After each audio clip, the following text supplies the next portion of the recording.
It's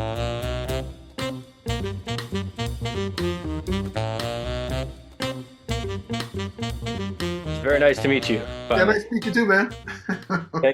Thanks for doing this. Sure, my So brother. I, yeah, this is for it's an interview for New Jersey Jazz Magazine, and in addition, I have this podcast that's been doing very well. So you'd be on that as well. Okay, cool, man. Great. Thank you. So if you don't mind, I'd like to just kind of start. I want to get to the Basie stuff, of course, but if we could just start from the beginning, tell me about your upbringing. Well, I was just telling somebody a couple of days ago, I had a beautiful upbringing, man. I was born in Atlanta, Georgia, born and raised in Atlanta, Georgia, and October 27th, 1964. So, but my family upbringing, my mother was a musician. My parents both passed a couple of years ago. They were married 62 years, but my mother was a wonderful vocalist and a pianist and organist. So my family has been at Ebenezer Baptist Church, with the King family since about 120 years now. So my mother grew up with him. I'm speaking of Dr. King Jr. and my Yes. my grandfather and Dr. King Sr. were best friends. And I grew up with his kids, Marty and Dexter and everybody. And so my family, every week we would be at church. So that's where I got exposed to music from the time I was in utero, I guess, you could say. So every Sunday, Daddy King Sr., Dr. King Sr. would have a different choir. Hmm. And there was the church choir, which my mom was in for 60 years, that they did Bach and Handel, still do to this day. The children's choir, which I was in at one point, the male chorus, and then there was what we call the M.L. King choir, which is Daddy King's like personal, almost his personal choir. He would take with him when he would go speak in places like that. But the Right. difference was they were mainly gospel oriented.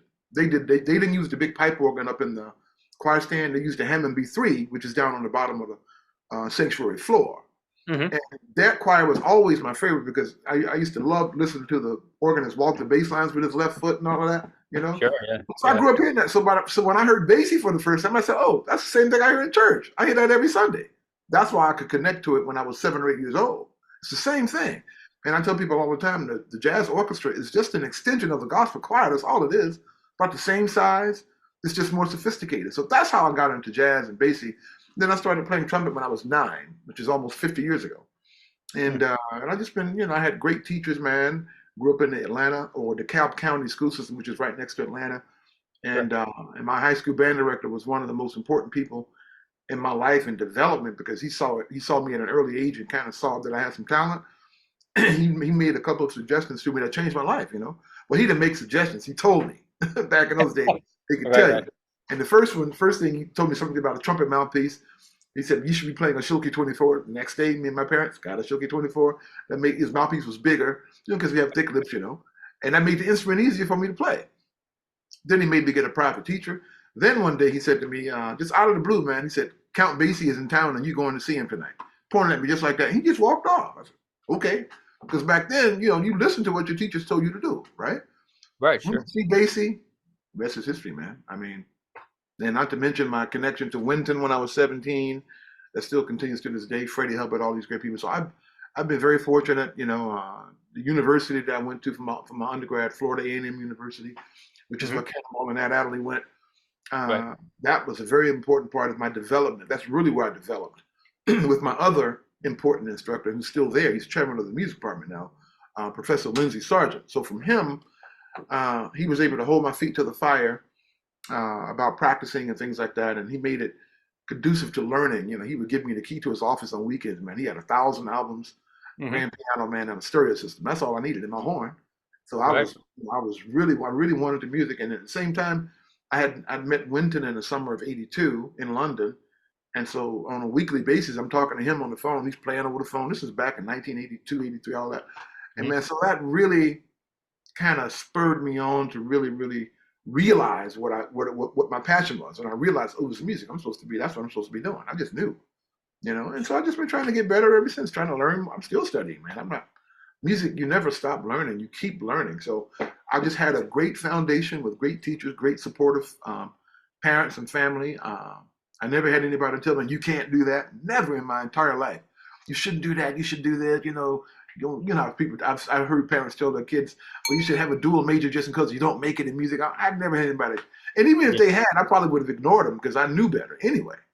But Right. luckily for me, I had all positive. reinforcement, all positive all the time.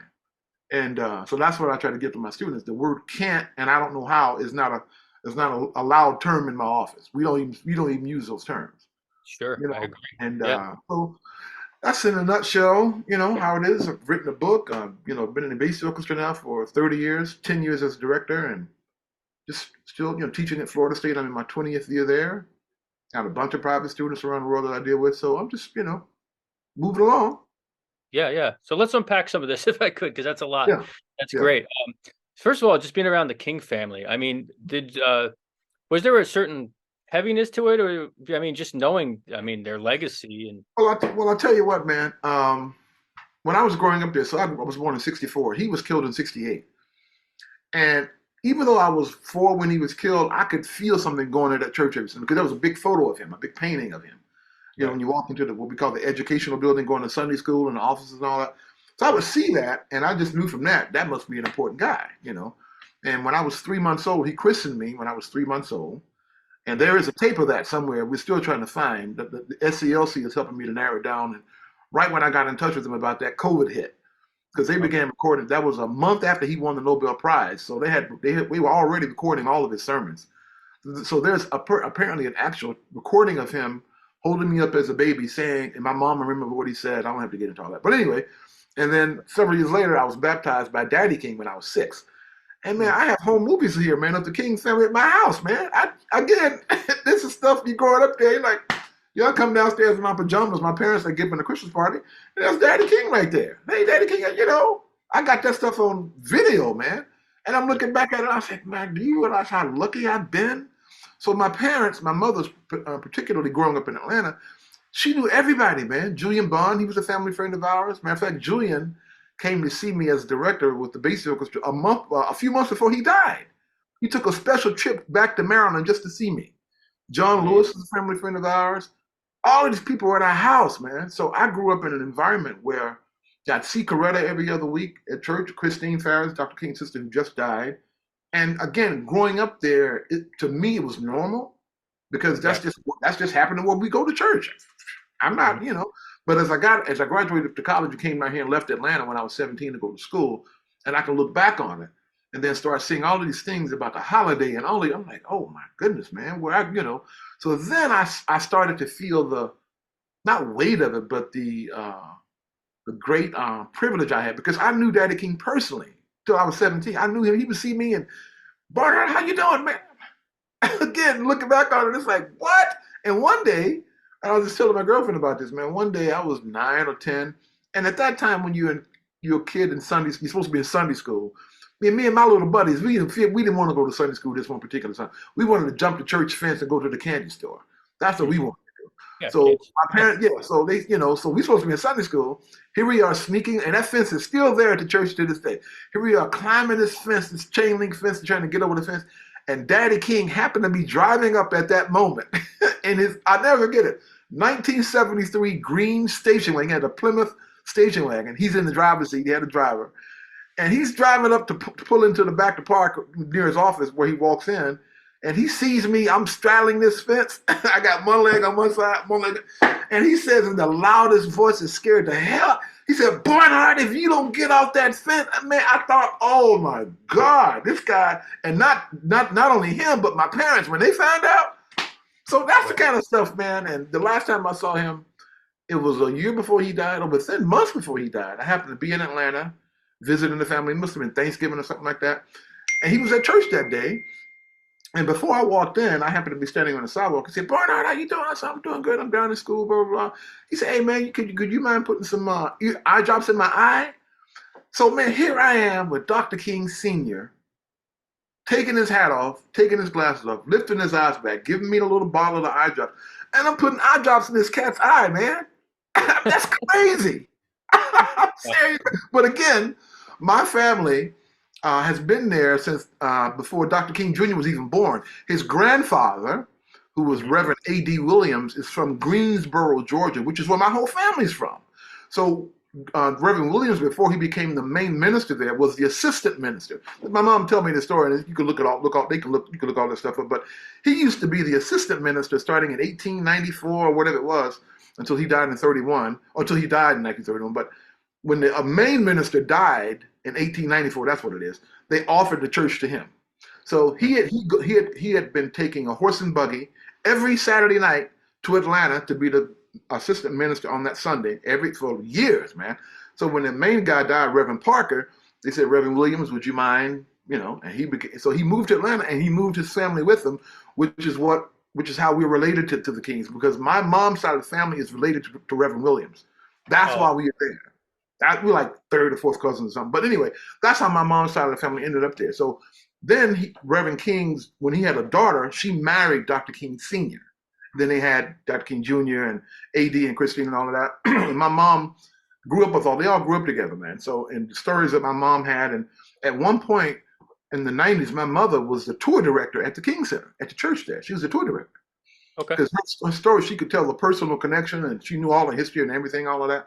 And she Sure. started writing a book too, right before she died. And I actually have her manuscript here. It's like 300 pages. And I need Hmm. to try to finish it myself or whatever, or get it published. But there's so many different kinds of stories in there about Dr. King, about how she was with Coretta 2 days before he was killed. Coretta used to be my mother's accompanist. Coretta was a trained musician. She went to Boston Conservatory, and Right. she was a trained pianist and a violinist. But she used to be my mother's accompanist. My mother was a soprano, and Okay. she and Coretta were rehearsing for a concert they had. Coretta's the piano, my mom's singing, and they're at their she's at their house on Sunset Avenue. And so she said it was a Tuesday, April 2nd, 1968, and she said they were just rehearsing, and Dr. King just happened to walk home, 5 o'clock or whatever from church. I mean, from his office. He stood there, took off his hat, took off his coat, and he was just standing there watching her sing while he was eating peanuts, just watching her sing. Right. 2 days later, he was killed. So it's stuff like that, man, that reinforces the fact that I understand now, really, really now that I'm 59 years old, man, how fortunate I was to grow up in an environment where it was just pure wonderfulness, man. Although a lot of tragic things happened to the King family, my family is still there. We just buried my parents there. Reverend Warnock just eulogized both my parents there a couple years ago. So that was my upbringing in Atlanta, and then I started playing solos in church on Sundays and things like that. All right. And, that's how it happened. Wow. What incredible memories, man. Hmm. Not too many people have that experience, I wouldn't Yeah. imagine. Hmm. So let's go back to this. So you're playing trumpet, Hmm. and then you mentioned when did you get into jazz? When did you start hearing jazz, or was it right away? Well, my father and parents always had a great record collection. So the earliest memories I have are records by Willie Bobo. Hmm. We always had James Brown, all that kind of stuff, and everything like that. But I remember the jazz records being Willie Bobo. My father had an 8-track tape of Al Hurt, trumpeter Al Hurt, and then I started realizing that Doc Severinsen was a trumpet player on TV with the Tonight Show. So they used to let me stay up late to see him. And then I saw Doc live in Atlanta too when I was in ninth grade or 10th grade or something like that. But also my high school band director, he always had music playing in his office or in the band room. So I started hearing these sounds. And then my band director told me to go see Basie when I was in ninth grade, 10th grade. Man, that was it, man. I mean, I'm in the front row looking at, that was it. And 2 years later, 3 years later, I met the whole band and all of that. So there was always music through our house and in my relatives' homes too.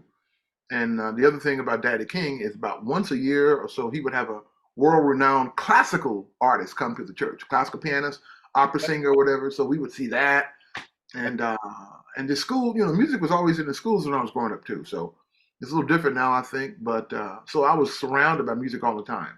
And actually, my first instrument was a set of drums because I was always Okay. beating on the furniture and all that. So Right. one day Yeah. I came home from school, my parents had me a set of drums from Sears, some cheap plat, and I tore that up, you know. But eventually got trumpet later. Yeah. Wow.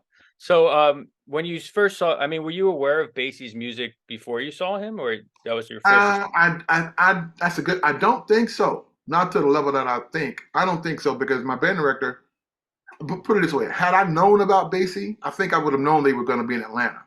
I would have been Right. keeping. I would have been following them when I heard it. But I don't think so.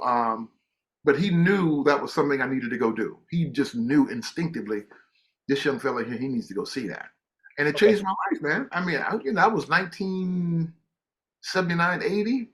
Here it is. I'm a director. I've been there 30 years. That's insane, man. You Right, know, so right. but Basie was always my favorite. When I heard them, they were always my favorite. Still are, still are. But I started studying everybody else too. Ellington, I had Ellington records too, you know. Right, right. And then when I got to school here, my instructor, Lindsey Sargent, he was the one that really challenged me because one day he said to me, he said, "Man, you're supposed to be smoking by now." And I was like, "Ah, oh, man, yeah, you're right, man. I'm not practicing, blah blah blah." But I had to do it when I was ready, you know. And Sure. so finally, you know, the flame got in, you know, Winton and that connection, the Winton Marsalis connection is a major reason why I got the passion just began to overflow because I could see through him what it was I was supposed to be doing. I could just see it. Oh, that's what I'm supposed to be doing. Yeah. What How'd you these get guys. connected with him? How'd that happen? Well, you know, I was on this tour called Jazz Abroad. This used to be run by a high school band director couple out of Illinois, Lynn and Joan King, and for years they would put together with other people supposedly the top high school and college musicians in the country, just put them together in a big band and a jazz choir and take them to Europe for 3 weeks. Just do festivals and go to Europe, you know, and see museums and all that. So I got chosen to do that. Probably because the year before I was at the summer camp at Northwestern University, and I think because some of those students that were there were also on that tour, so it could have Sure. been that. But anyway, we were in London by the time the tour was winding down, and we were in London. We had a night off, and I'd heard Wynton's name, and I had already seen him on the Tonight Show and all of that, so I knew who he was. And we had there's a group of 30 of us, I guess, all together. And somebody said, "Well, we got a night off. What are we going to do in London?" Somebody had a newspaper. They started throwing. They said, "Oh, somebody named Winston Marsalis is at this club." I was like, "Oh, that's the guy. Yeah, yeah, let's go." So we bought Yeah. like 30 tickets, man. And I was in the front row, man. I never forget because I was looking at the stage and I hear all this commotion, all this clapping. This is July of 1982. He was Okay. already turning the jazz world on its ear, you know? I heard all Sure. this commotion. I turned around and he was simply just walking in the club, man. And he was like a prince. It was unbelievable. The electricity in the room, it was packed, man. And these people were, he was walking in and he walked right up to, he walked right up to me too because there was only a few black people in the club. That's just a fact, you know? And when brothers see one another, we just grab, you know, we just Right, go. right, right. So next thing I know, he's standing right here, head of his white suit and his horn. And I'm like, I'm shaking like, oh man, this is, well, we only 3 years apart in age, you know? So he put his hand on my shoulder. He said, "Man, I got the greatest drummer in the world." Those were the first words I heard him ever say, man. He said, "I got the greatest drummer in the world." He was talking about Jeff Watts, you know, which is true at the time Yeah. for his band. And Right. then the management comes and somebody comes and grabs him and said, "Mr. Marsalis, there's somebody we want you to meet. He's an old trumpet player from the Lionel Hampton Orchestra." So he turns around and sees this guy, man. And so that interaction with this older gentleman who had to be at least in his 70s or 80s, Hmm. the reverence that he was showing Wynton at that time, and Wynton was only 2019, I could Right. see that. I could Hmm. see that that guy knew that he was the next one that was going to carry this torch on and with sophistication and seriousness and integrity. I could see that even and I just met him. And then I knew, man, what this guy's doing, I need to figure out how I can get better. So we became friends that night. He gave me his number. I started asking him all these questions. Next thing I know, we talking on the phone back and forth. We were on the phone one night about something about Clifford Brown or something. He said, "Oh, you mean this solo?" He picked his horn up. I said, "What the hell? What?" I'm telling you, man. So to have that happen to you when you're 17 years old, somebody like that playing for you over the phone and sounding just like the record and solo he's telling you to learn, oh man. So I saw then what it was I needed to do, right? And one of the main things I learned from that, I got to start learning the history of this music, man. I got to get all the records, not just 4 or 5. I got to get all of them, and I'm still working on getting. I got thousands now, but I'm still working on getting all of them because you have to have a full view of what this music is from its early recordings from original Dixieland Jazz Band in 1917 till today. You got to have all of this stuff, man. Ain't no shortcuts. That's what I learned from Wynton. Ain't no shortcuts. You got to get straight to all these people, and it's a lifelong pursuit. It's not something you just spend 5 years on. Okay, I got it. No, man, you do this till you die. You keep learning and growing and growing and just experiencing more different things and learning with more musicians and more collaborations and all that. So that's what I learned. And again, I'm 17. So then when I get to college, my college instructor had that same, idea of being thorough. He wouldn't let me slide on stuff. He taught me jazz piano. He'd hear me, and oh, that's the wrong chord, man, and just stuff like that. Take me on gigs with him when I really couldn't play, but he was patient enough to allow me to work on something. And I just had, and this is my last statement. I can let you keep going, but Oh no, you're I was good. just telling somebody this last week because I realized it about myself. Mhm. Man, do you realize everybody that's ever walked this planet, everyone, especially artists, and that could be Bach, Beethoven, a journalist, yourself, me, all of us have been the beneficiaries of someone else's patience in our development. Every last person, I don't care what you do, man. Muhammad Ali, Michael Jordan, Right. everybody had to be patient with us at a certain point while we figured it out and learned it and got it together. And once I realized that, I was like, okay, I'll work with any student, man, if they really want to learn. Right. I'll be patient. I'm not going to I can show them where to look, but I'm not going to tell them what to see. Stuff, Mhm. I've learned all of this kind of stuff from dealing with people like Winton and my instructor. And then when I joined the Basie Orchestra, man, I was the youngest guy there, man. I mean, the first night I remember playing first concert with them, I'm 27, I think I was. And I walk into the dressing room, man, and these guys are sitting there warming up. Guys in their 80s, man, they're doing scales. I'm like, oh, shit. I mean, just basic fundamental stuff to get Right. ready to go play. And so it was just a reinforcement of things I knew, kind of, but to see it and to see these gentlemen just calmly sitting there warming up, saxophone, trump, So man, Right. I've just been really fortunate, man, to be in the right place, I guess, at the right time, I guess. Yeah, yeah, but I mean, it's interesting, and I think we all have this kind of origin story where there's musicians that we hear, musicians that we meet, and Hmm. then teachers who help inspire us, and Oh yeah. it's quite remarkable. And of course, you were around the best. Now, so like, you were pretty young when Count Basie passed, I believe. So you Yeah, did you? I was exactly 19. I was born in 64, he died in 84. So I turned Right. 20 later on that year, yeah. So you never got a chance to meet him personally, or you did? No, I saw him live though. I saw the orchestra live with him twice. And the second time that I saw the orchestra in Atlanta with him, after the show was over, it was at the Fox Theater in Atlanta. And when the show was over, and again, I'm by myself. My parents weren't there. I don't know why am I there by myself? Who knows? Anyway, when the show was over, all I had to do was go across the street from the theater, wait on my parents, just look for the car to pick me up, take me home, right? So I'm standing across the street from the theater, and I'm just trying to see the car, look for the car. It's late at night, it's 9:30 or whatever, 10 o'clock or whatever. And I'm just looking at cars. And next thing I know, I see the entire orchestra crossing the street. I see a trombone case, I see and I said, oh shoot, that's the whole band. Then the second thing I realized, they're all walking towards me on the sidewalk. I'm like, oh my God, that's the band.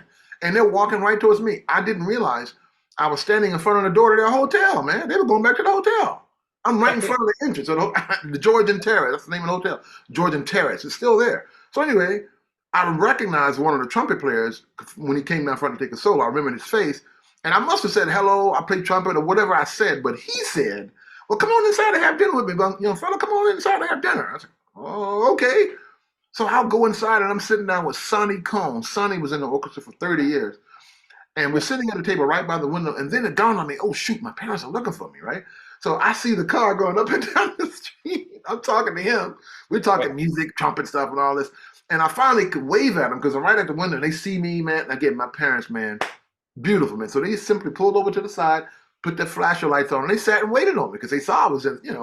So I'm sitting across from Sonny Cohn, and I could feel and see the wisdom on this cat's face, man. He was the road manager for Basie. He was Basie's confidant. And by the time he retired, he had been there 30 years. So he said, now we leave to go to Memphis in the morning or Nashville or wherever they were going. Come back in the morning at 9:30. We leave at 10. I want you to meet Mr. Basie. I said, yes, sir. Yes, sir. So I go back. He said, bring your horn, bring your whatever, your music, whatever you're working on. Just bring that stuff. Come back in the morning. So my mother takes me back in the morning. But that's the same morning that I had to audition for the Atlanta Braves to play the national anthem. Same morning. Okay. I had to be there like at 10:30 or whatever it was. So Right. we go down to the hotel, and the whole band, they were out in the courtyard because. And I remember they were being paid that day. Must have been payday because we used to get our pay back in those days in cash in these little envelopes, and they were passing those out. I remember that. And so me and Freddie Green and Sonny Cohn and Eric Dixon sat at this table out in the courtyard, a round table. I'm sitting here. Freddie Green is sitting to my left. He's looking through my little photo album, or looking at my photo albums. Eric Dixon and Sonny is looking at my trumpet and all this. And I'm sitting there. I'm really. It was like an out of body experience, man. I don't even remember anything they said or anything. I'm just sitting there like, Yeah. damn, you know what I mean?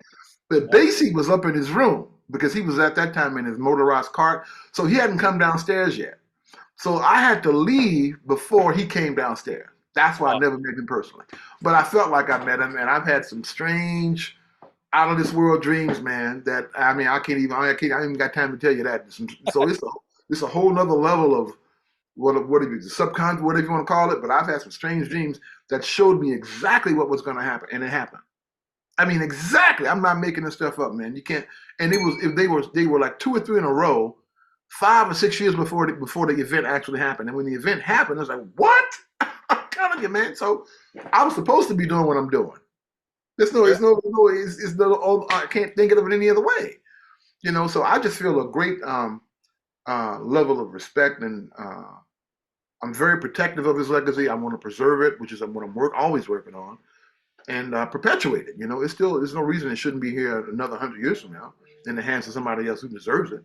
So I've just been lucky enough that the organization and the musicians, have enough faith and respect for me to put me in a position to carry on his legacy. Yeah, so I mean, it's funny because so where I teach and where I live, I'm close to Red Bank, New Jersey. Oh yeah, okay, The Basie legacy is looms large. sure. I mean, half my gigs are like across the street from from From the the theater, Basie and in the Basie theater. So yeah, it's funny when I go there. The jazz musician and the jazz historian in me always I actually just call up to random people. I said, "Do you actually know who Count Basie is?" yeah, yeah. No, not really. I said, "Oh well, and because they have rock shows and stuff there as well." Sure, sure, sure. But so how does it happen that you like become a member of the group? Man, they simply called me, man, because we don't have auditions. Somehow, oh, the guy whose place I took, his name was Melton Mustafa. Melton also went to Florida A&M. He had been in the orchestra for 8 or 9 years, Mhm. and his wife wanted him to come off the road. So this is how the story apparently goes. He was in Tallahassee one night, or I'm sorry, when he got ready to leave, he called my instructor because my instructor, the two of them were in school together Okay. back in the early 70s at school there. So he called my instructor and said, look, man, I'm getting ready to come off the road. Do you know anybody who might be able to come in and take my place in the big? He said, oh, absolutely. Scotty Barnhart. So the next thing I know, I'm getting a call from Frank Foster. And I actually thought it was a joke, man, to show you how crazy, I thought, what? Who? He said, well, this is Frank Foster. You've been highly recommended for the Count Basie, blah, blah, blah, blah. And at that time, 1993, or leading up to 93, the previous 2 years, I had had a manager and I was part of this quote unquote Young Lions movement, and we were working on getting a recording contract. We were really close to doing a showcase for Verve and all these people. We were really close to getting a recording contract, right? So that was my focus, my solo thing. I had opened for Dave Brubeck and Ellis Marsalis and done jazz festivals under my own name. So that was my focus. So when the Basie Orchestra called, I actually told Frank, I said, well, I got to think about it. Let me call you I'll call you back in an hour or a day or whatever I told him. But as soon as I hung that phone up, I said, what the hell am I doing? I called him right back like 2 seconds later. Yeah, man, yeah. You know what I mean? And that's been 30 years ago, almost 31 years now. And so I put my solo thing on hold, and I'm still even today I'm going back and starting to do more and more for that with my Right. solo career. But the Basie Orchestra has been my main primary gig, and I'm teaching part time, which still allows me to travel. So I still so just Sure. juggling things. But that's how I joined. And then after I was there for about 2 years, we were headed to Bangkok, Thailand one afternoon. That morning, we did a recording with Tito Puente. And so that afternoon, we had a break from about noon till about 4 before we had to go to the airport. So so I just went. I said, let me go to the bookstore and get a book for the flight. It's a 17-hour flight, man. I never forget. So let me go get a couple of books for the flight. So the Basie offices at that time used to be right next door to Carnegie Hall, or across the street from Carnegie, on 57th and whatever. So I was walking to the bookstore, which was right next to the Basie office, and out of the door, as I walked by, was Basie's son, our CEO at the time, Aaron Woodward. And he Mhm. walks out, I say, hey, man, because he was flying to Thailand with us too. And he said, oh, by the way, I got to talk to you about something. Then he turned around the other way and walked the other. So when the boss tells you, I need to talk to you about something, I'm like, oh, shoot, what did I do? Did I do? Yeah, exactly. Like, what did I do, man? Long story short, what he did tell me a few months later, instead of that tour, he called me up and he said, you know you next, right? I said, what? He said, you know you're next. And the way he said it, I started to click. So unbeknownst to me, Frank Foster and all of the older gentlemen in the orchestra went ahead and just told him, look, man, it's time to go to Barnhart now. It's time to, because all of us guys that play with Basie, we're not going to be here forever. He's the future. He's the one. we could by the stuff that I had been doing and playing whatever, because I ended up doing everything that needed to be done for the orchestra: the sound, the lights. If somebody needed an interview, they would call me. I was a librarian. Somebody wanted to know what recording was best to find, whatever. So I just knew that stuff. So I was a union representative. They voted me that. They made me that without even me asking me, you're going to represent us. I'm like, what? So looking back on it, I could see that I was doing all of these things simply to do for the orchestra, because I wanted things to be done right. That's all.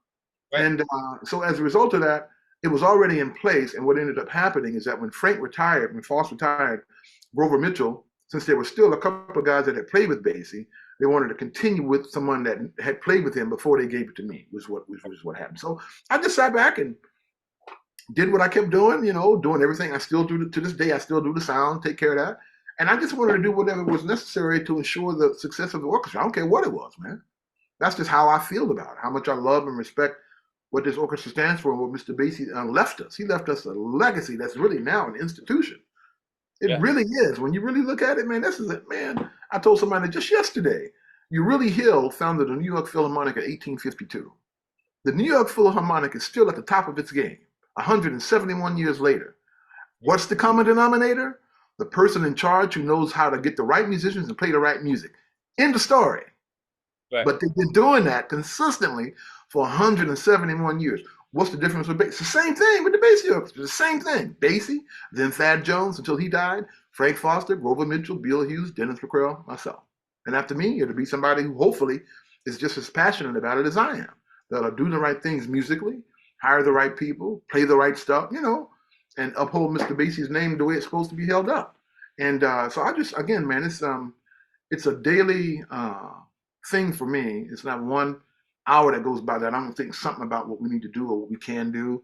This new recording we just did got nominated for a Grammy. I just gave somebody a copy of that a minute ago before I got back home. And so I'm just, thinking about our next project, and we're getting ready to go to Japan next week. I want to bring some new music out we haven't done in a while. So it's always something that I'm trying to think of. What can we do to keep it fresh and, and just have a good time, man. It's Yeah. still, at the end of the day, does everybody feel good about what we're doing? Are we having a good time or not? And I'm sure, obviously, you've heard the stories, but it seems like beyond the brilliance of his music, just as a person, I have talked to Dennis Meckerell. Mm-hmm. I interviewed him a while back, and Mm-hmm. every time we started talking music about the music, he kept going back to just how kind Basie Mm-hmm. was as a person. Yeah. Yeah, man. In his last interview, they asked him, how would you like to be remembered? He said, a nice guy. Because he knew by being a nice guy, he would get out of his musicians whatever he was supposed to get. And I tell people all the time, I treat the musicians as human beings first, which is what Basie did. Yeah, I don't look at them as a bunch of musicians or an alto player or a trombone player. That's a grown man. That's a human with a family and parents and siblings and kids or whatever. That's how I treat people, as people. Then we can get to the music. Right. And that's what Basie did, man. So, this is, and again, I was brought up that way as well. I grew up around Daddy King, man. I see him Yeah. every week. I saw how he kept his composure and treated people beautifully despite what had happened to him. I mean, they killed his wife right in front of him, man. They shot her dead right in front of him. People forget that. 1974, this Yeah. assassin came in the church and shot her to death right in Right. front of him. But he went to the jail to visit the guy, man. And the funny thing about Daddy King is that when you were around him, you could. It was like and I'm not exaggerating. It was like an aura of like what's the word? What's the term? Like a electric fence or something. I can't. I'm trying to think of something. You could just when you got close to him, you could just feel this stuff coming on you. Yeah. His This energy. yeah, energy. That's it. Yeah, this positive and just great energy, man. You could because look who he produced. I mean, so I just make sure that every time I think of Mr. Basie, I call him Mr. Basie. I don't call him Count Basie. I call him Mr. Basie. And I just wish I had a chance just to sit down and talk with him, man, because it would be just like talking to my dad. Or I just know it would have been just like talking to my dad and one of my favorite uncles. Just sitting talking to him, and I heard he was not ever too busy to sign an autograph, to say hello to somebody, or and he was so unassuming, and a great story to show you. He was in Detroit one time at the hotel, and one of the guys in the band told me the story. He was just standing in front of the hotel, where the taxis come up when people drop people off. He just happened to be standing there, had his little boat, captain's hat on. He just standing there, man, and this cab comes up, and these two old women, white women, obviously very wealthy with furs and everything on. They get out, and so one of them looked at him and said, "Okay, Sonny, grab that bag." Hmm. So the cats in the band was standing nearby, and they were like, "He's not gonna do that. He's gonna say no." I'm so. Basie said, "Yes, ma'am." He reached down and grabbed this lady's suitcase, followed these ladies, and the guys in the band, their jaws are on the floor. This is like 1970, man. He's a star, right? He had Yeah. played for kings and queens, and he's carrying these people's suitcase. Follow him. He followed him to the elevator, and the guys in the band are looking at each other like, "We don't believe what we are seeing." So the elevator's door is closed, and he goes up wherever he's going. He comes back down a little bit later, about 4 or 5 minutes later, and he walked back out on to where he was standing, stood right there, and the guy said, "Hey, Pace, what was that, man?" He said, "Well, they would need somebody to carry the luggage. I carried the luggage." And they gave me a shiny quarter. See? But he didn't, stop and say, "Do you know who I am?" Right, right. So and you can hear it in his music too, man. And when we start playing and it's really swinging, he's right there. Trust me. His spirit, you could just feel it because it's almost incredible to me to hear his sound still on that stage. That's Mhm. Basie sound. It ain't Duke's. It ain't Mingus's. It's not Glenn Miller, not Artie Shaw, not Woody Herman. That's big. That's crazy, man. You can't explain that. You cannot explain that. Right. That's some other stuff that we just don't know how this universe works. That's what that is. That's a whole different. And when it's swinging, we get, man. It's like, whew, and to be in the middle of that, oh my God, man. I'm the luckiest guy in the world, man. Trust me, I can't even. It's like winning the lottery every night.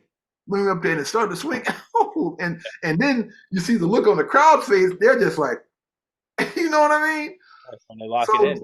so Basie, man, this guy, man, he was a real bona fide genius, man. He was blessed with a particular ability to get the best out of people without them even knowing it sometimes, without Right. saying a word, man.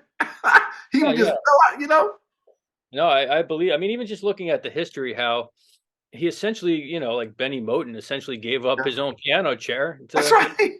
yeah, That's right. like, how does that happen? Just got to That's be right. something in his personality. I That's mean, right. I think there was maybe a reason he did it to keep him from being a competitor, perhaps. Yeah, could be. Yeah. But and then when Moten passes, I mean, the entire band's like, yeah, it's Basie's band now. Basie's band. There you go. Yeah, There you go. Right there. There you go, man. unbelievable. So the new album is great, and Thank you. I think you know if you could just for a moment just talk about Basie's connection to the blues because I think more than any of the big band leaders from the 30s, Mhm. he had a specific way of presenting it that was quite unique. Yeah, well, the first thing about Basie's connection to the blues is that when you hear him play, that's what you can hear in his playing. He just had a certain way of just playing notes a certain way that just oozed of the blues. Even if the chart itself wasn't a blues per se, 12 bars or whatever it may be, even if it was Honeysuckle Rose, he had a way of infusing the blues elements into it. That's what set him apart. But the other thing that just came to mind is that he always had a great vocalist, man, that was a blues that could sing the blues. Billie Holiday was his first vocalist, and she could sing the blues. Then Jimmy Rushing, of course, Helen Humes. So he always had reinforcements. And then the soloist. Oh my God, Hot Lips Page, Lester Young, Buck Clayton, all of these great soloists, the way they would play the blues and the way that Freddie Green, Walter Page would walk these lines. So he had the right people that understood the blues as he understood it. He never had to worry about how they were going to play on a solo if they're going to, play the blues a certain way. And I remember reading this quote from him. I use it all the time. He said, "Our blues will make your blues go away." So Hmm. what that means to me is all blues doesn't have to be sad, man. And Charlie Parker proved that, Sure. further. All blues don't have to be my baby left me, blah, blah. No, man. You can play the blues after you win the lottery if you play the right kind of blues, Right. like Bird did. So Basie to me really helped to, and along with Duke, of course, really helped to solidify the blues as a platform that was a necessary platform in order to really elevate and keep a grounding of your whatever your music is going to be. There's not a night that goes by that, every set we were playing is, 3 or 4 blueses in it. Not to mention our theme song. We play that every night, 1 o'clock jump. But I make sure that when I'm making a set list, if we don't begin with the blues, it's going to be the second tune. And I keep enough blueses in the chart. We have enough blueses in our book to make sure we always keep that blues sound, because this is a blues-based orchestra. That's what it's based on. It's based on the blues, bending notes a certain way, like Sweet Edison would do, but Lester Young was another. He could play the blues and playing major sevenths on chords, man. He could do that. So Basie had a great supporting cast that allowed him to be consistent. Right. Through all of these decades. He was always consistent, and you always knew when you heard him play. Now, one thing that's fascinating to me that I finally found out a secret to was when I finally asked the question, basically. But when I first joined the orchestra, and I had already noticed this before I even joined the orchestra, but every time I put on a Basie record, there was a common sound to it. There was a common denominator, which I ended up realizing it was the bass. Why did the bass players, how did they learn to walk a certain way, or the note choices were always almost similar, from Eddie Jones to Walter Page to John Clayton to whomever, Norman Keenan, all these bass players, it was like, oh, that's the key. That's why they sound, because the bass player is playing this note at a certain spot. So anyway, fast forward, 1993, when I first joined the band, Cleve Eaton was on bass. He was there 15 years altogether, but he was on bass. I was so knocked out by his bass lines that I would forget to play my part sometime, man. Because I'm listening to him like, this cat, how does he know where to go from a C? How did he know how to walk and keep that, So finally I said, I got to ask this guy. I just got to ask him, man. So we were in Thailand, Bangkok, Thailand. And I said, hey, man, you got to tell me this. How do you know how to walk the bass lines that you walk for this when you're here? How do you know what note choices to keep it sounding like Basie? So you know what he said? He said, I'll tell you why. I'll tell you how this came about. When Basie hired me, just like when he hired any other bass player, he made me set up on the bass so I could see his left hand. So he's going to be standing here. Right. So if I couldn't see his left hand, he would wait until I got in position so I could see his left hand. So when I'm walking, if I walked a certain way, if it didn't sound right, Basie would play the bass line for me in octaves in his left hand. He would go. He would do that. So when you play like a blues, on one of the trademark sounds of Basie and the bass player is playing a blues, when you go down to the 6th chord on the blues, so you hear this sound all the time. No other big band in history does that on the blues, but Basie. No other big band. So if again, to put it in context, if I play from the top, I'll play a 12-bar blues, but when I get to that spot, you hear it. So at the top.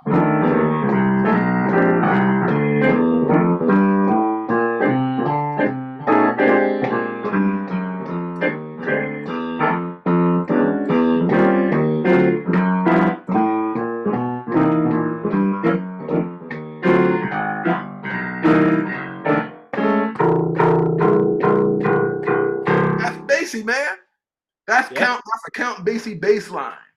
And what he said any night I would play, Basie would go So what he learned was at certain points he knew exactly what Basie wanted. That's how Basie kept the sound. So once I heard that, I said, okay, that confirms what I thought. It was the bass. So then every other bass player that came after Cleve, if they didn't walk a certain way, they can't stay. Ain't gonna make it. Ain't gonna make it. You're not going to make it. If you don't understand the history of the bass in this band, you do not belong here. You cannot walk in this orchestra like you in the Miles Davis Quintet with Ron Carter. You cannot walk in this orchestra like any other. You cannot do that. And so when I learned that, it was just another indication of how smart, not only smart, but just Basie just knew what he wanted, man. He knew what he wanted. And every other bass player that came, Norman Keenan, John Clayton, they all got that thing in common, man. So our latest bass player that I hired, when I heard him play, I said, okay, he can play with us. He can play with us. So I sent him I made a playlist for about 30 or 40 Basie tracks that were very important from the bass standpoint that he should just check out. First night on the gig, he played one number. You got the gig, man, for life. It's your gig. He's still here because he knows how to walk. You know what I mean? Anyway. Oh, that's as a bass professor and as a bass player, you telling me that was actually very I didn't even know you played bass. How did I miss that? I didn't know that. I see the guitars there, but Oh yeah, no, I mean that's my he writes my okay, music. okay. But Yeah, yeah, I'm a but that's a true story, man. So when we get cats that sub, that's the first thing that makes me cringe when our bass player has to send a sub, and he rarely does. Because the first thing I'm thinking, oh man, I hope this guy who we get comes in knows how to walk. So when he did have to send a sub, we have a young student here at Florida State that Mhm. comes to me all, I said, I think he can probably do it. So I gave him again. I burned him a couple of CDs. I said, look, man, study this stuff, study Yeah, these bass lines, how they walking. He came in, he's 20 years old, man, and nailed it. The yeah, guys in the band love this guy so much. He's second in line now for our bass chair. Whenever our bass player retires or leaves, and this kid is 20 yeah. because he understands. And I worked and I showed him. I said, check out this recording. Check out look how Cleve is walking, connecting them. Keep it simple, man. You can't be a bass player in this band and play like you're playing a cello, man. You gotta play this. You gotta move a freight train, man. Sure. And then you got a guy like you mentioned, Clayton. He's a Mm-hmm. guy with a lot of technical ability, but That's right. when he played with Basie, you could Mm-hmm. you could hear that he played in that style, and being able to sort of subdue yourself in a certain way, or know what your function is very important, I think. And you pointed out, and but I the setting up next to Basie like that, Yeah. I'm thinking of images of the band, and I'm like, it's so obvious now that you mention That's it. that's what Cleve Eaton told me. He said, "Yeah, he made you set up so you can see his left hand, man." And so anytime when you hear Basie recordings, especially well, any recordings really, whenever you hear him in his left hand playing double octaves, he's telling the bass player what to do. That's Yeah, what that is. Yep. And so Cleve, and so what it did was it kept the bass player in the role of a true bass player. I've met bass players that don't hardly ever play like the low E's and stuff. They're all up in here. What are you doing, man? You got 18 people on top of you. You trying to support them with this? And that no, right, there's right. certain times you can do that. But it's a real that to me, the bass is the most important chair in the band, period, other than the guitar. It ain't the piano, it ain't the horns, it's the bass, man. As we lose that bass and the bass player doesn't understand how to walk the right way, it ain't gonna sound like Basie. It's gonna sound like any other big band. And that's not what we are. We're Yeah, not any other big band. So the bass chair to me, I mean, every chair is important, obviously, but it's that bass chair, man. If you know the right choice of notes to make, like I had to work with our big band here at FSU last week. I did an arrangement of a tune and I had them read it for me. But they were playing Who Me, this Frank Foster tune that they get ready to play in the concert that we play almost every night. And they wanted me to hear him and listen to it. So I'm listening to it and I'm watching them. And I'm noticing the bass player, he's looking at the music. And this kid is like a senior. I know he can play, right? right. So when they cut off and say, "Hey man, why are you? That's a 12-bar blues. What are you looking at that for? Yeah, yeah, yeah.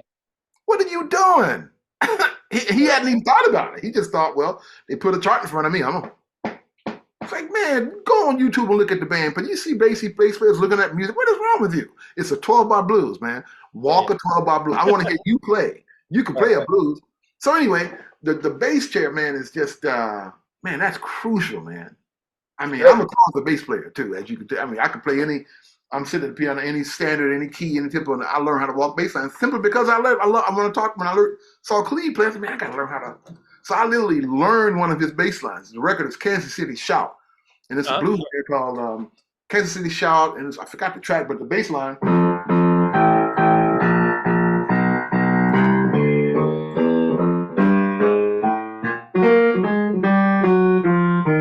Ah, ah. That's the kind of stuff he's walking, and it's simple stuff, but it's so hip. Like, I gotta learn how to do that. Yeah. No, I mean it's amazing. So I just finished a biography on Ray Brown, 20 Oh years, man, okay. and so talking to every bass player imaginable, and Ray took that same concept and put it into the small group concept, That's it. and that's That's why he's it. one of the most recorded bass players and most sought after guys ever, Exactly because it. he he Exactly could it. he could serve the function and still solo and do the That's thing. right. I Yeah. got I got a treat for you, man. I don't know if you know this. You probably don't know this, but I took the last photos of Ray Brown, man. Did you really? Wow. Now, now I'm going to ask you a question after this.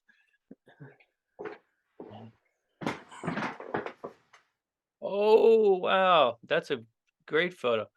That's 2 weeks before he died. So, let here's where I'm at. I'm just gonna, if you don't mind, if I could talk about myself just briefly. Yeah. Uh, the book has been accepted for publication, Oh, cool. and all I need now is the photos. So Yeah, if you would be so kind, absolutely. You got it. You want me to email? I can email you a copy, or how you want me to do that? yeah, that would be fantastic. Yeah, Okay. Yeah, and if the file isn't big enough, then they can just take a photo of it with a right. high resolution camera. Yeah, you do that. Yeah, I That took would be, that at Catalina's, man, and 2 weeks later he died. yeah, So I think that's the last photo of him, from what I understand. As far as playing, it is, as far as I know. I sure. gave a copy. I think I gave a copy to John Clayton and a couple of bass player buddies of mine. But I had that frame that you can see. But yeah, so what I'll do, I know I have it in my phone and probably in my laptop too. I'll send you the image, and yeah, That's fantastic. I really appreciate that. sure.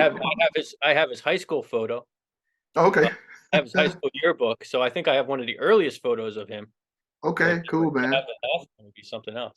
Yeah, I got a photo of him and I and Sweet Edison together. I do have another of him, one of him playing when he played with us. He played with us in 1996 in Tampa, and Grady Tate was on drums.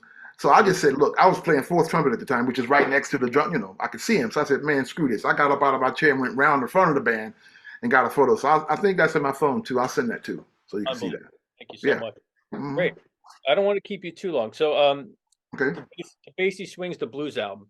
Hmm. Uh, what an incredible concept Thank you. to put, I don't want to say electric blues or Chicago blues, but rarely there has been a lot of crossover between jazz and blues, of course, but I don't think so much in this way. So was that your concept, and how did this album Yeah. come up? Well, 3 years ago, or maybe 4 years now, Basie got inducted into the Blues Hall of Fame in Memphis, Tennessee. So they called me, and so I had to go there and accept the award and give a little speech, just a thank you speech. So I go, make a trip out of it. I go there, and it happened to be during the Blues Awards, which is like the Grammys for the blues people, blues drummers. So they said, well, would you mind being a presenter? Somebody couldn't make it or something. So you mind presenting some awards? All you got to do is read the teleprompter, give them the award. Yeah, I could do that, no problem. So I did that, and when I finished, I went back to my table, this big round table, and I happened to be sitting next to Bobby Rush. Great Bobby, just talked to Bobby on Sunday. So and it was at that time I said, and I was looking at all these people, man. Bobby Rush was there, the son of Muddy Waters, I can't remember his first name now, Bernard Purdy, all of these people. And I said, this is what we got to do. We got to make a blues record next, a Delta blues record. That's where the idea came. But the problem was, as I point out in the liner notes, is that there wasn't a precedent for what I wanted us to do. There had been no other big band that had done what I wanted us to do, which is to get all these great jazz blues guitarists and record with us, write new charts, and just make it, mix the two, mix the Basie, the grandeur, the grandeur of the Basie Orchestra with the gut bucket blues of Muddy Waters or Son House or somebody, right? Yeah, So for a year, I had nowhere I could hear the sound. I couldn't go to YouTube but it was in my head, right? So then one night, the same day that COVID shut everything down, it was March 20th. It was like a Saturday. That weekend, COVID shut, everything just stopped. Well, we had a gig that day that we almost didn't do because of COVID. As a matter of fact, 6 of the guys said, I'm not flying, man. And we didn't hold it against them. We said, look, we're not going to break the engagement. It was a private wedding. We had reception had to play private at a private home. We figured, okay, we'll do the gig. We don't want to cancel. So we hired 6 or 7 subs from that area. And we did the gig, right? So when we were there on stage playing, and it was at this guy's house who happens to be an incredibly wealthy person. I mean, it was at his 7,500-acre ranch, right? And just what some. they did, they shrunk the wedding party down because of COVID from 80 to 20. So then it was just going to be 20 people and us, which made it a little better. So we were there, we were playing, and all he wanted for he and his wife on their first dance was for us to play Fly Me to the Moon, Quincy's arrangement of Fly Me to the Moon, right? So we played that. And when we were done, he walks to the stage and he motions for me to come. So I go over and I said, yes, sir, I can help you. He said, you mind if I sit in with the band right now? As you probably know, as a band leader, people say that, like, oh man, but it's Yeah, either they can't play at all and they try either to way. talk to one of their friends, or they Yeah, really can play. I said, so I thought for a quick second, I said, well, hell, it's his house. Nobody's got can't, you're sure, no problem. So he says, man, that's great because I just bought a 1962 Gibson. Now, I didn't know that was a $50,000 guitar. yeah. I had no idea, right? So he goes to get the guitar, and I get the sound guy, said, we got to hook him in, get him sound, whatever. So he comes back, has his tuxedo on, walks on stage, man, got his guitar and everything. And I said, well, what do you want to play? He said, well, how about a blues? I said, okay, well, what key? He said, don't matter to me. Now, when he said that, I said, oh, he can Yeah, play. yeah, Whoever answers like that, they can play, right? So I said, okay. So I turned to the guy and said, okay, G got blues in G, medium right here, right? So I count the blues off, man, and let me tell you something, man. And I'm not exaggerating. Again, I write this in the line notes, man. When this cat started playing, we were playing the blues in G, 12 bar blues, we were playing.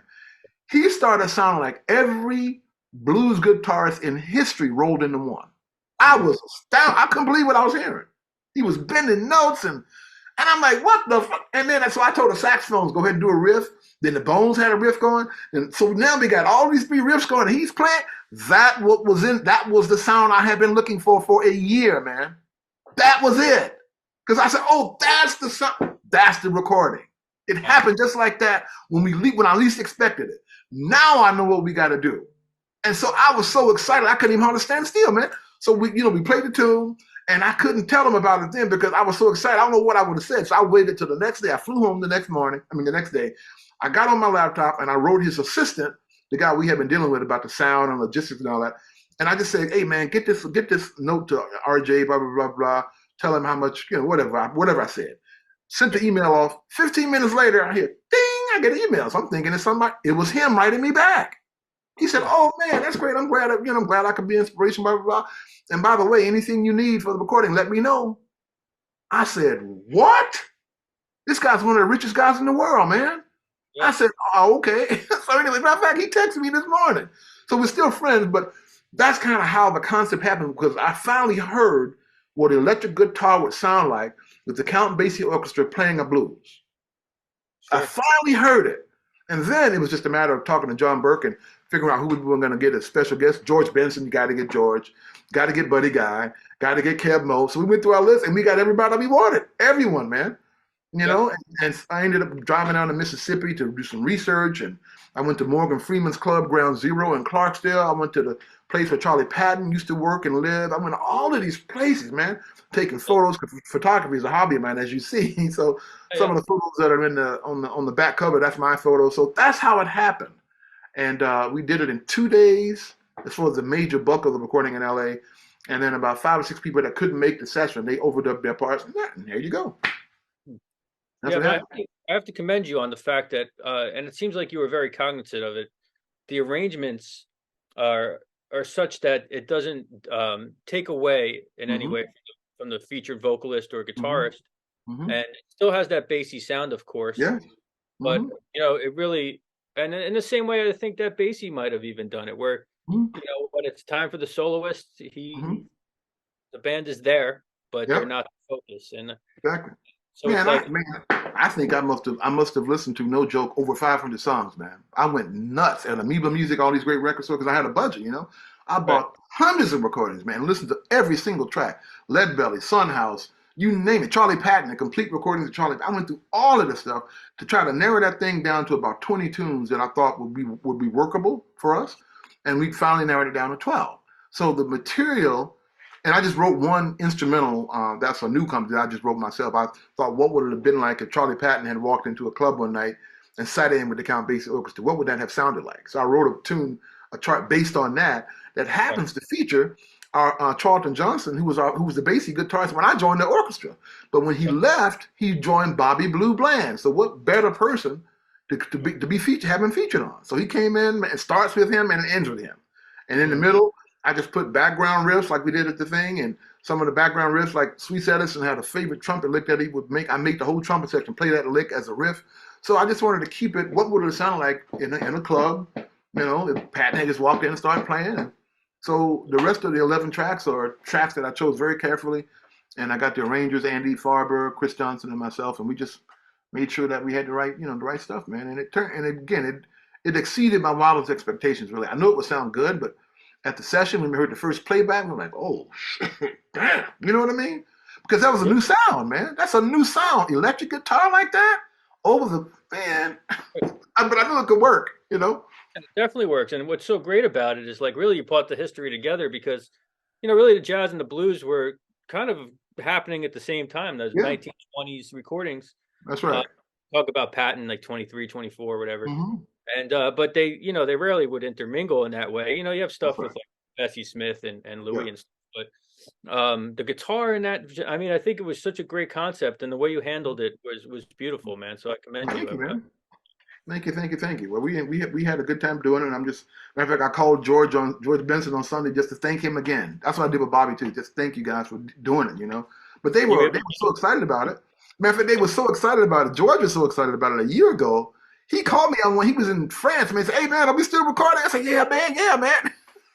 Well, It's coming, it's coming, it's coming. We doing it." So Benson, he you know. was on this program, George Oh, is that Benson. right? Yes, Okay. and talk. I'm surprised you're able to get him on the phone because it's not easy to get him on the Yeah, phone. I just talked to him Sunday, man. Well, he had again, and the other thing about being the director of this orchestra is that when I call, people usually pick up the phone, man. Yeah, Seriously, I don't have. So beautiful guy. that's a perk, I guess, of being Yeah, director of the Count Basie Orchestra. Yeah, awesome. All right, and just one last thing, if I could. You wrote this book, yeah, the World of Jazz Trumpet. yes. Um, so I just became aware of it. I am going Okay, to pick it up. But what inspired you to write that? Because it's quite a man. Yeah, task. and the funny and before I forget, the funny thing is that I just completed the updated version, and the first Okay. version has 15 interviews. The second complete version has 55 interviews. 50 unprecedented for any instrument. I got everybody. But anyway, it took me 20 years to do it.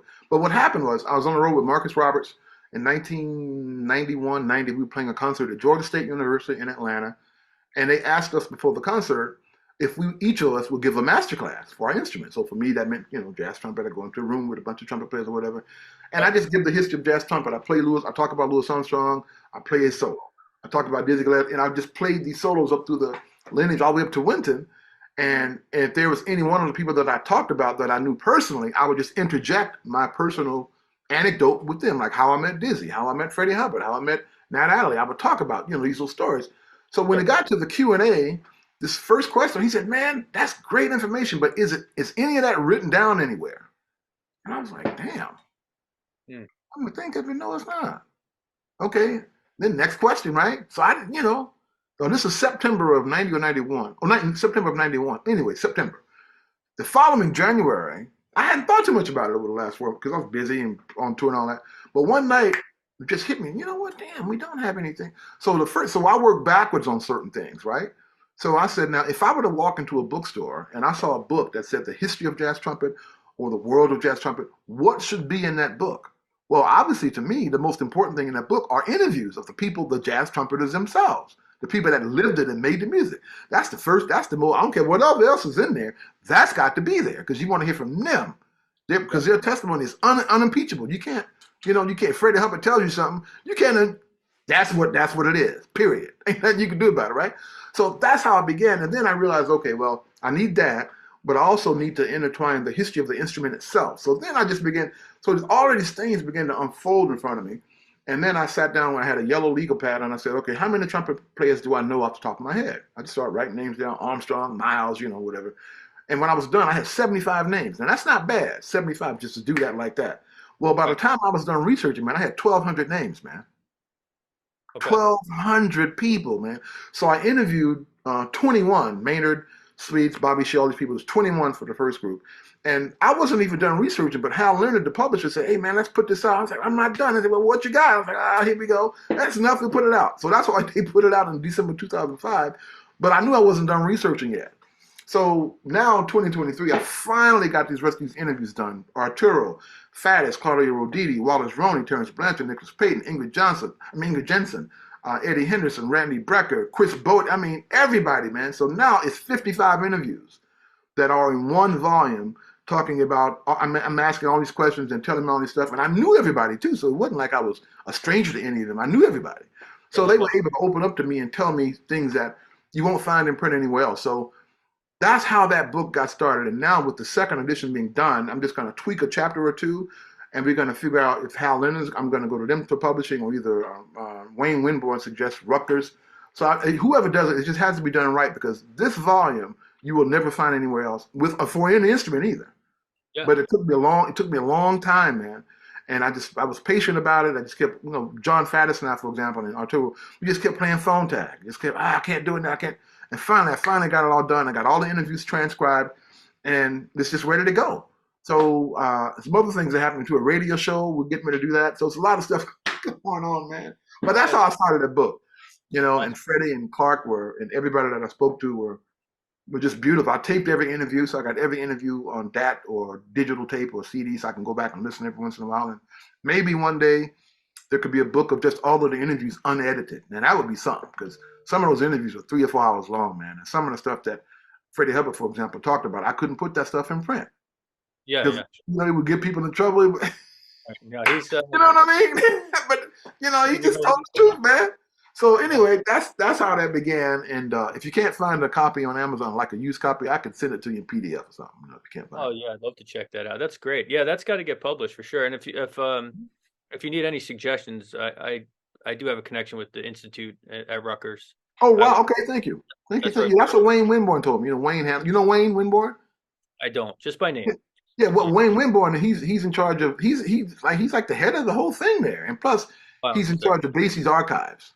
Oh yeah, sure. And then my publisher too. But yeah, that sounds great. And then so out of all the, I mean, you must have discovered some trumpeters you weren't. Oh man. So like, who are some names that you could say were like underrated jazz trumpeters in your opinion? Man, look, the first person that blew my mind was probably Harry James. Yes. I mean, I'd heard him play, but there's a recording he did on a tune called Walking. He played the solo on Walking. I said, oh, okay.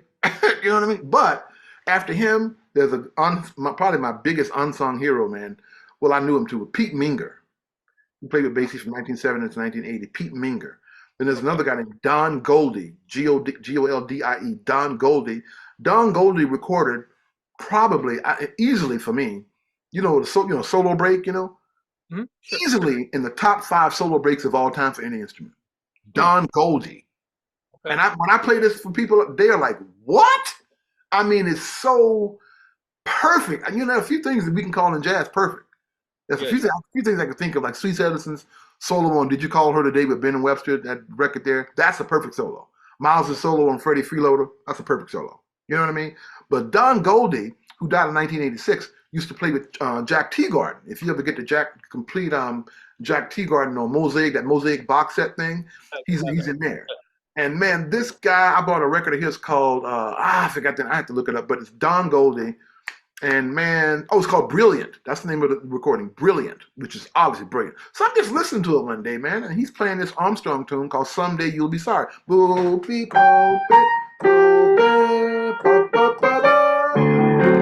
He's playing this tune here, and when it gets to the solo break, it's regular solo break, whatever, right?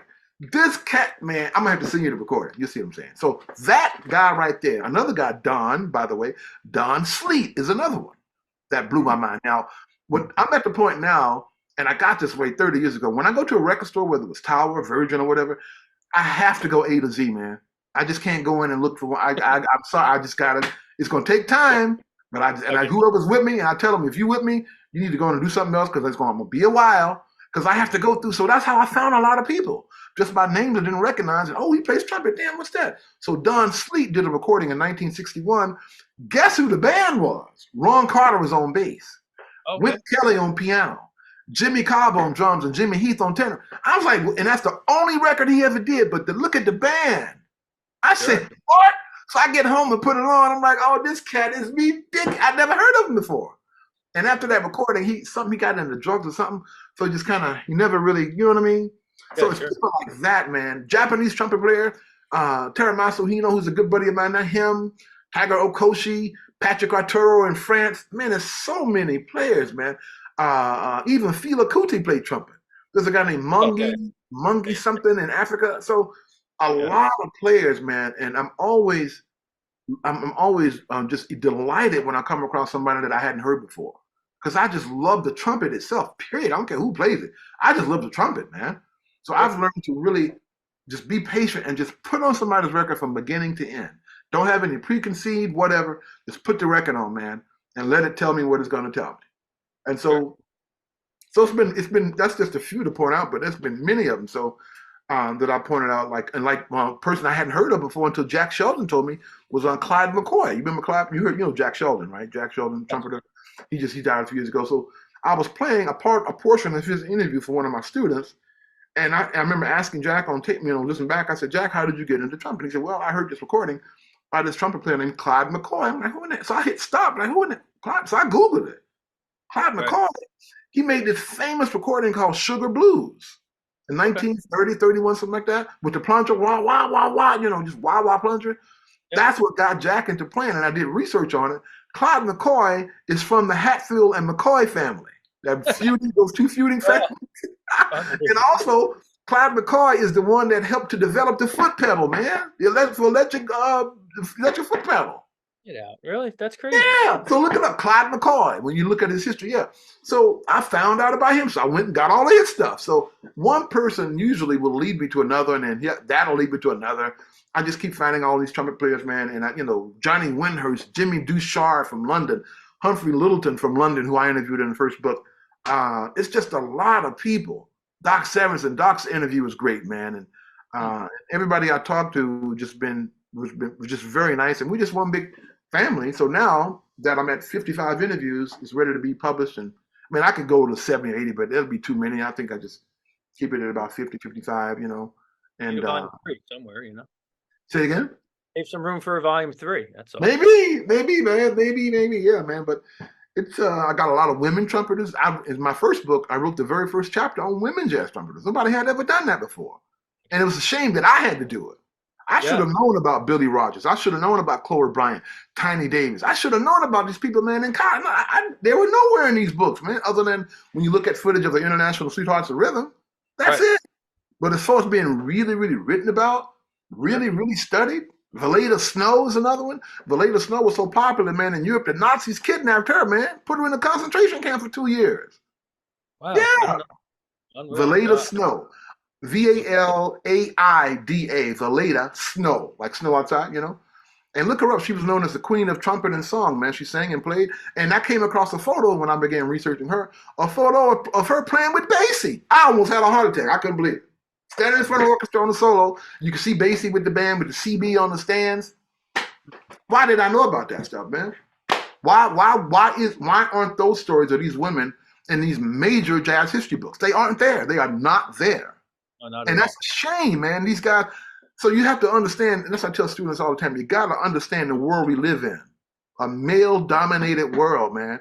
And then when it comes to women's history, man, they didn't give a damn about leaving them out of stuff. They just didn't. Period. That's just a fact. The classical world as well. Yeah, I mean. Exactly, man. So Chloe Bryant, I interviewed her in my first book, and she was telling me all of these stories about all these women that had recording contracts. I was like, what? She said we had recording just like the men, but they started telling us after World War II during that time, you probably might want to stay home and take care of the family, let the husband go to war, and you don't want to leave that. You want to leave that music, put that trumpet down, and we need people to keep the household steady. They were telling them all kinds of stuff like that, man. Which is why a lot of them did. They left music and went to become domestics. Because had they not done that and made to be feel like they had to go do that, we'd have a whole much larger discography now of women musicians, trumpet players, trombones, bass. She told me all of this stuff, man. And I'm sitting there like, you got to be kidding me. And Chloe Bryant was one of the few people that played with Charlie Parker, man. She played with Bird. She lived with Clifford Brown for a week. Dizzy loved her. There's a recording on her latest recording of Dizzy introducing her for her to come up and play with him. So I mean, I learned so much stuff from these people, man, that's not in our history books, and I just made it a point that whatever I'm told, whatever information I'm lucky to get from them, it's going to be documented, and it has to be done right. I'm not giving it away. I'm just not going to give it to any publisher. They have to do right by this music, man. These people, even if it was a different subject, if I was in baseball. And I discovered a whole women's league that nobody ever wrote about. Can you imagine? Yeah, there? Just like it's almost like the Negro leagues. Now you're starting to hear about it, but 20, 30 years ago, nobody talked about that stuff, man. People kept that stuff down. So for me, for jazz trumpet and jazz musicians, man, these were Americans, man, who were great people who gave to the world, regardless of what was going on around. Another guy just got his book. Oh man, it's a black trumpet player that was in Paris. I wish his book, I don't want to run and get it, but his name escapes me at the moment. But John Faddis told me about it. Hold on a second. 1 second. Shit, I got to do it. Sorry. No, I love this stuff. You're kidding me?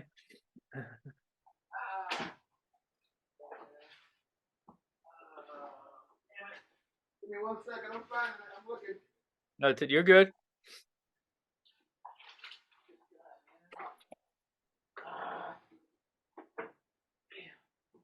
Yeah, I can't find this. I can't find the book, but I happened to come across this one. And guess who lives 10 minutes from me? His sister.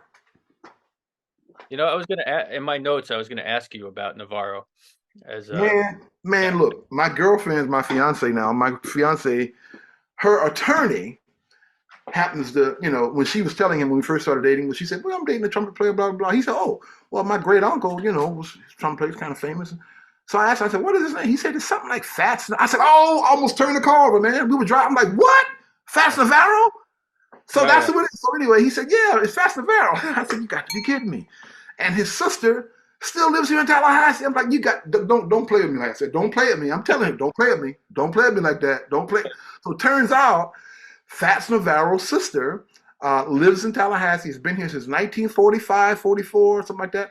And she taught worked at Florida A&M where I went to undergrad. But nobody knew who she was because she used her married name. She went by the last name of Carr, not Navarro. So anyway, they got the message to her. What next thing I know, I'm in her living room, man, and I interviewed her, man. She just turned 98 years old, man. I interviewed her a year ago. And what happened, she and Fats grew up together in Key West and everything. And he left to be a professional, and she never heard him play live. And her last contact with him was about a month or two before he died. He wrote her a letter saying he was wasn't feeling well. He needed some money. I think she sent him some money. And next thing you know, he's dead, right? So she never saw him play live. So for me I had to find a way to thank her. So what I did, I put a band together, man, and I put on a jazz concert in her driveway for her, man, playing all Fats Navarro's music. That's cool. All these Our Delight, all these things he recorded. I got a band together. The neighborhood was there, man, and she's sitting there. She had never heard his music live before. So Fats' sister lives here. So it's like little stuff like that, man, that I've been fortunate enough to get. Oh, Arthur Briggs. That's the trumpet player's name. Damn. Arthur Briggs. Yeah. So anyway, I just been so from working on the first book, it kind of turned me into being, I guess I was always a historian on the inside anyway. Right. And so that led me to do all this work, man. And along the way, I'm taking photos of everybody. I got photos of Diz and Sinatra, everybody I work with. Nobody else, like the Ray Brown photo. Yeah. I mean, I'm so glad you showed me that. Yeah, man. Yeah, I'll send it to you. So at some point, I probably have a book of photos too. I got one of the few photos of Wayne Shorter playing before he passed away, and Tony Bennett. So all these people on my wall here. I don't know if you can see that. See the photos here on my wall. Barbara, Aretha, got Winton there, Prince, Stevie Wonder, Tony Bennett. And it's just photography is just a hobby of mine that turned into this thing. Played with them all, right? I mean, yeah, man. So anyway. That's great, man. I appreciate your time, really. I don't want to keep you any long. But, no problem. I'll be late. That was a lot of fun. And I'll let you know, when this comes up. It'll be in December's issue of the magazine for sure. Got it. Before I let you go, is there anything specifically you want me to mention, promote, anything you have going on that you want people to know? No, I mean, just stay tuned for this radio show. It's going to be called The Trumpet Hour with Scotty Barnhart. I've already recorded the first 2 shows, and we're just in the process of getting that off the ground. But each show, the thing that's special about it, I'm going to feature about 6 trumpeters on each show, a variety of styles and all of that. But the nugget that everybody's going to get is about a 2-minute excerpt from an interview that I did with somebody. The first show I have the excerpt is with Freddie Hubbard. The second show I put the excerpt with Clark Terry, and you'll hear me talking to him and him answering something very specific about what we're talking about. And so anyway, we're working on that. And it's something that just happened to come to me not long ago because I thought it would help the new version of the book get a little bit more publicity as well, and be a little bit more of a force to help the book get the best publisher, because we'll have that show going on, And but anyway, so just working on that. And the Basie Orchestra, this record was nominated for a Grammy, so we're looking forward to going out there for that. And the next project is going to reflect our 90th anniversary. The orchestra will be 90 years old in 2025. So now it's the time to get that, whatever that project is, to get it planned and recorded, to be out in time enough to do that. And what I think is going to be one with strings. Because Orchestra's never really done one with our hits, the Basie classics, with great string arrangements around it. It's never really been done before. So I think that's what we're going to do next and get that Great. out. And then we'll think of something after that to do, you know? Forward to it all, man. Sounds great. Mhm. Thank you, man. So look, you want me to email you this photo array or text it to you or what? It's in my phone. Uh, an email would be fantastic if you could. Okay, Yeah. I'll email it to you. All right, I'll do that. Yeah. Okay. Awesome. Thanks so much. You got it, man. Have a good one. All right.